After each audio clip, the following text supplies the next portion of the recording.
We'll wait until the people in the back are home to go.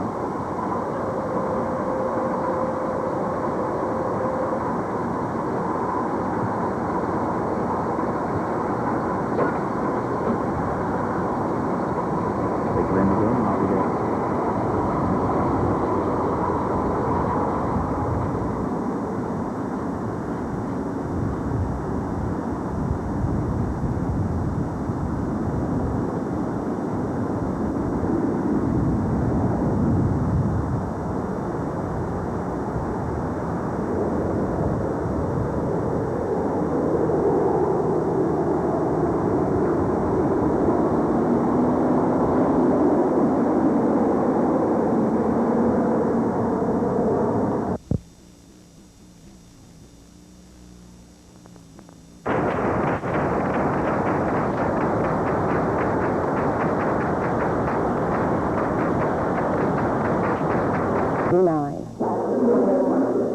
Richmond's criminal, into drugs, violence, or both.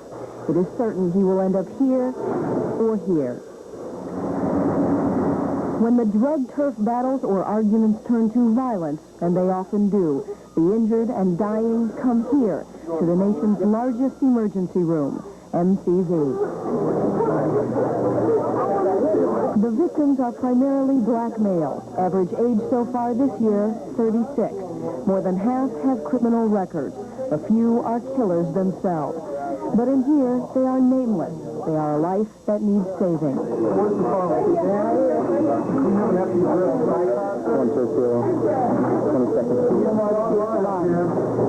I've been with the company for 2 years, and that's been roughly 80%. This is a scene that was repeated more than 100 times last year, more than 20 times this year.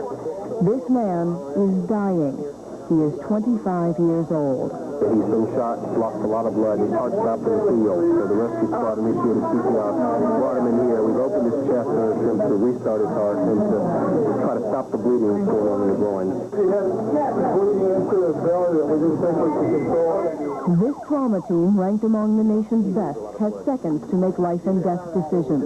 They are forced to open this gunshot victim's chest to try and get his heart beating. A few feet away, a man has an injury that may paralyze him. Another bed is being readied for a man brutally beaten with a baseball bat. Holly Road, 171 to MCV.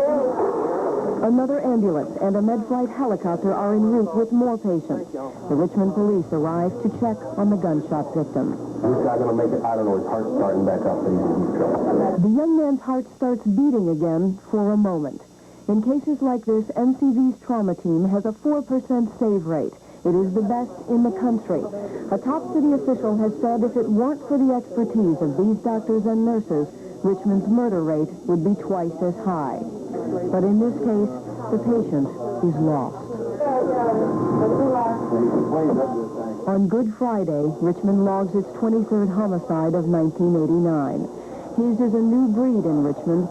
They choose to live and die by the gun. I think it's a part of the world that most people don't see and don't understand. Because you see a lot of victims, and some people are innocent and some people aren't. But it's a tragic part of life that a lot of people are never exposed to.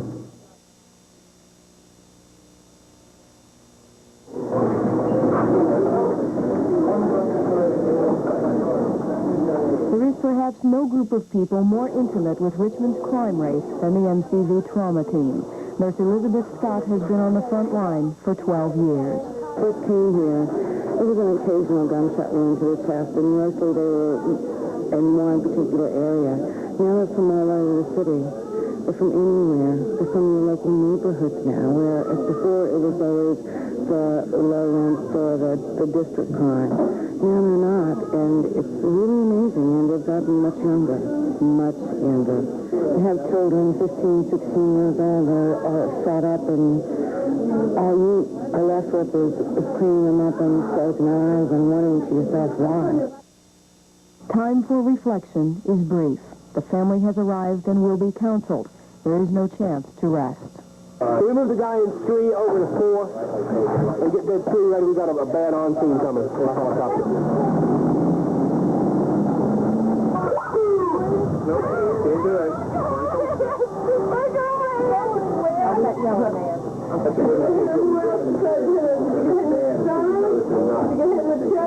The entire MCV ER will see 104,000 patients in a year. They see everything. But like the rest of us, they are tired of seeing the senseless killing. If the murders continue at their present rate, it will be another record year in Richmond. In the trauma unit, they take it one night at a time, and the night is young. The trauma unit is one of 5 sections in MCV's emergency room. Their ER teams are ranked among the best in handling all types of emergencies. Tomorrow night, you'll meet a survivor of Richmond's crime wave and a North Side vigilante. And Sunday, we hope you'll join us for a special program. They were traveling from Maryland to Florence, South Carolina, and then on to Florida. Federal investigators are looking into what went wrong. Channel 12's Nancy Tate has the story. The single-engine Cherokee Piper crashed in the woods next to Giffords Farm about 10:30 this morning. An FAA spokesperson says the pilot radioed to Richmond International Airport and said he was having engine trouble. He tried to reach the airport to land, but didn't make it. Horace Gifford was working in a shed when the plane crashed behind his barn. He heard the impact and at first thought it was a car accident on the road. I heard these sirens, and I looked at all these police cars and ambulances was coming up my drive. So I come on over my house, see what was wrong. I didn't know what was wrong. When I got over here, they said a plane, I asked the men in a plane had fell. So I went on down there to the plane, and they had the ambulance drivers had already gotten there before I did. And they had one man on a stretcher working on him. 2 others remain in critical but stable condition. Good evening, I'm Gene Cox. And I'm Andrea McDaniel. Sabrina's taking some time off. The plane left a small airport in Harford County, Maryland this morning en route to Florence, South Carolina. Harford County is just northeast of Baltimore. Apparently, as it approached the Richmond area, engine trouble developed. Diane Walker has been at the scene of the crash most of the day. She joins us now with more information. Diane? Well, Gene and Andrea, all officials are saying right now is that it may have been engine trouble. And we spoke with the FAA later this afternoon, and they say it's possible that there were mechanical problems, but it's going to be some time before we know for sure what happened. And what we do know is that the plane was registered to James Wilson, and there is some confusion over who was flying the aircraft. There were 2 pilots on board. Both were very experienced pilots. One was qualified to fly in bad weather. We understand that none of the victims is from Virginia, and also, according to sources, these were husbands with their wives headed for vacation. State police removed the dead plane crash victims late this afternoon under a steady rainfall. A man and a woman died at the plane crash scene. Another woman died hours later. 2 others on board survived but are seriously injured. Visibility at the time of the crash was 2 miles with light rain and fog. Officials say the pilot radioed the airport tower, complaining of engine trouble. Air traffic controllers cleared him for landing on one of the runways, but they say they lost communications with him. The single-engine Cherokee Piper crashed around 10:30 this morning behind Eastgate Baptist Church on Cedar Fork Road, 4 miles from Richmond International Airport. Parts scattered all in the ground leading up to the plane. The fuselage is badly damaged. To talk to the pilot, a lot of these questions can be cleared up for us. Is he in pretty bad shape? I understand he walked out. Now, transportation experts from Washington must now sift through the wreckage and even possibly tear down the engine to try to figure out what happened.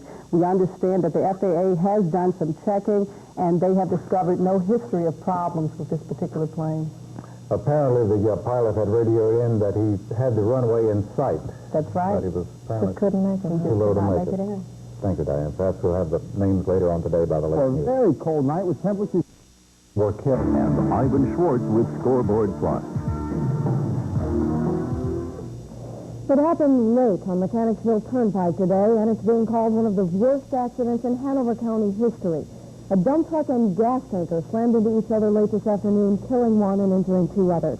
Night View reporter Roger Harvey has been on the scene through the night and joins us now with the chaos. Roger? Lisa, it definitely has been a busy night. At this moment, rescue crews have just started to pump some of that fuel off of the road and also out of the tanker. I've been told that there's about 2,500 gallons of fuel and foam still inside the tanker. Rescue crews at this hour are trying to remove some of that before they remove the dump truck and the tanker. Now, a state police officer told me that they believe at this point both the dump truck and the tanker were heading east on Mechanicsville Turnpike when the tanker rear-ended the dump truck. Now, at this point, they're not saying anything about charges, but we do believe that is what the scenario was when the accident happened. And there's no doubt when this tanker rammed the truck, it caused an accident this community won't soon forget. I was so scared. I didn't know what to do. An eyewitness devastated at this spectacular collision between a dump truck and a gas tanker. The massive fireball, fueled mainly by gas, sent flames several hundred feet into the air. The one with the gasoline just flipped over, and I knew it was going to explode, so I just froze, stopped my car, and got out and ran down the highway. Firefighters moved quickly as the gas spread, quickly engulfing the highway and igniting the Little Tavern, a popular night spot. Power lines were no match for the flames. Relating to the dump truck. This man was driving the dump truck. He and his passenger managed to escape moments before the explosion. We have one with neck and back pains and another one. He states he has no injuries, but I believe a little bit of smoke inhalation. Some of the fuel and foam made its way into the Chickahominy River. Hazardous material experts moved in and collected most of the liquid. As the night wore on, firefighters refoamed the tanker before removing the driver. And speaking of the driver, I've been notified moments ago that that driver has been identified as 45-year-old Stuart Woodland of Essex County. He was working for a tanker company based out of Roanoke. And now, as far as the power, Virginia Power crews have been on the scene and are still on the scene trying to restore power to Mechanicsville. At this point, we believe that power is still out for much of Mechanicsville. However, authorities are working closely with Virginia Power, and they do believe to have all the power restored in the next few hours. If you recall, at 5:30 and 6, we also told you about concerns regarding the Chickahominy River. At this point, environmental officials have told me that they believe they have captured and recaptured and contained all of the fuel that had spilled into the river. And that is definitely good news. They were able to stop that around the Creighton Road. So at that point, that's where we stand, and they believe the road should be open for rush hour traffic tomorrow morning. Lisa? All right, at least some good news there. Thank you very much, Roger. And we also just received word from Virginia Power that 1,700 homes are, in fact, still without electricity in the Mechanicsville. On the south side. Police in New Year. Tonight, the clerk of the South Side service station is found dead in a car wash office. Earlier today, a man is killed in a triple shooting. You'll hear his grandfather talk about the motive for the killing. And people all...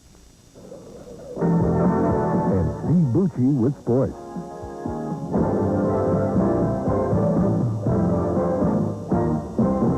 Good evening. Just 5 days into the new year, and already Richmond police are investigating 2 murders. Police officers are at this Southside Amicable Car Wash in the 6800 block of Midlothian Turnpike. Tonight, an unidentified person found the clerk at the station dead in the office. Police aren't saying how the man was killed. No, what the motive is, the forensics people have just begun to process the scene, and the the management has not gotten into the service station yet to tell if anything's missing, so we don't exactly know what happened. This killing comes just 8 hours after a triple shooting on the south side. Eyewitness News reporter Glenn Porter has details of the year's first murder. 23-year-old Ron Turner. Emergency medical workers desperately trying to save his life. A gunman shot him in the head. Doctors and nurses tried to revive him, but it'll be too late. Turner becomes the city's first homicide for 1991. The fatal shooting stunned some family members. Others say it's no surprise. Turner's grandfather and young daughter. I'm for cleaning up this business just as much as anybody. But my little help won't do no good. What I say won't. I'll say this time. It was done. The fatal shooting occurred around noontime in the 2300 block of Atwell Lane. In total, 3 persons gunned down. Turner, his 18-year-old brother William, and another man, 23-year-old Dalton Perkinson. The younger Turner and Perkinson remain hospitalized. Police have little information. I don't know that we got any gang-type stuff. Somebody in an argument, and what the argument was about, I don't know. Whether it's family, whether it's strangers, I don't know. Nearly everyone we spoke with was afraid to go on camera, afraid of becoming Richmond's next homicide victim. 17-year-old Mark Sanford spoke with us. His family is moving today. We had our car window shot out and shot through our back door and everything like that. You know, a lot of loud noise, a lot of drugs. In Richmond, Glenn Porter, TV8, Eyewitness News. Soldiers are perched at their posts. 2 years ago, this mock military disaster drill was held to test Richmond's readiness for disaster. This time around, however, it may not be a drill. The wounds, the blood, and the pain will be real if war breaks out. And Richmond must be ready to respond. If we have a major firefight, that we will probably receive some very stable casualties within a week to 10 days as the pipeline, if you will, begins to fill up. McGuire Veterans Hospital will be the clearinghouse for all casualties brought to our area. They will first be flown into Richmond International Airport, then stabilized in an Air National Guard warehouse that sources are telling us is under heavy security even as we speak. Then, Richmond Ambulance Service will carry the wounded to McGuire. McGuire Veterans Hospital stands poised and ready to accept casualties from the Gulf, but in the event those casualties are exceedingly high, McGuire will need help.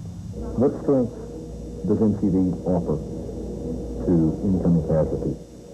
Well, I think the benefits of MCV are, one, our experience as a level 1 trauma center. We see on a standard Friday and Saturday night a lot of the types of traumatic casualties that will be coming from the Gulf. Now, footnote to this story, MCV is by no means the only hospital in the area that is ready to help out McGuire, in fact, through patriotism. Great story. Gretchen's going to tell us about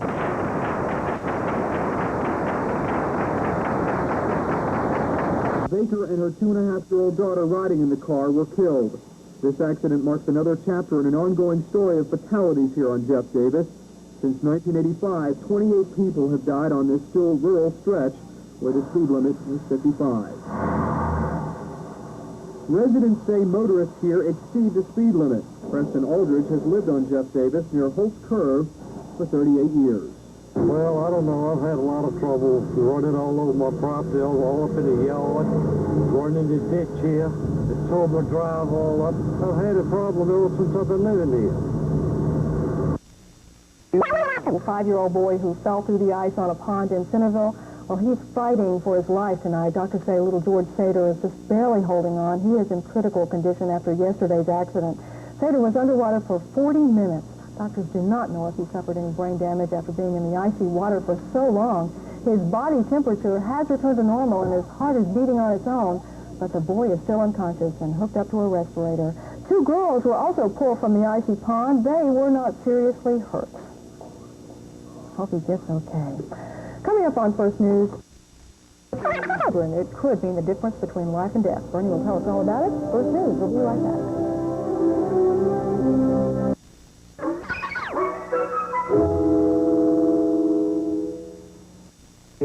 Special unit that's, well, it's on